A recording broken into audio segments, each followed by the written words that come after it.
Hello chers élèves, nous allons voir dans cette vidéo de quelle manière déterminer le pourcentage de nombres inférieurs ou égaux à la médiane. Alors, je vous ai donné ici une liste de nombres.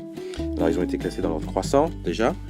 J'ai calculé déjà la médiane, donc si vous ne vous rappelez pas comment calculer la médiane, je vous invite à vous référer à l'autre vidéo que j'ai faite sur le sujet.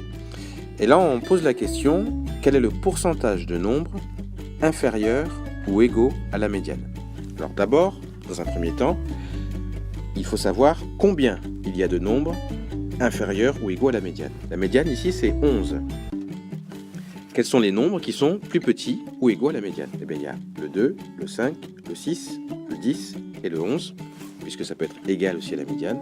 Donc ça, on fait combien en tout? 1, 2, 3, 4, 5. 5 nombres inférieurs ou égaux à la médiane. Mais j'ai 5 nombres, donc sur un total de combien de nombres? Bien, je les compte. Ça me fait 1, 2, 3, 4, 5, 6, 7, 8, 9. Donc 5 nombres sur 9. Donc sur 9 nombres en tout. Et pour avoir mon pourcentage, eh bien, il me suffit de multiplier tout ça par 100.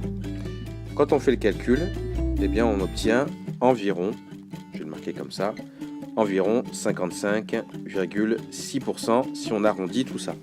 Donc là, on peut dire que 55,6% des nombres de la série sont inférieurs ou égaux à la médiane.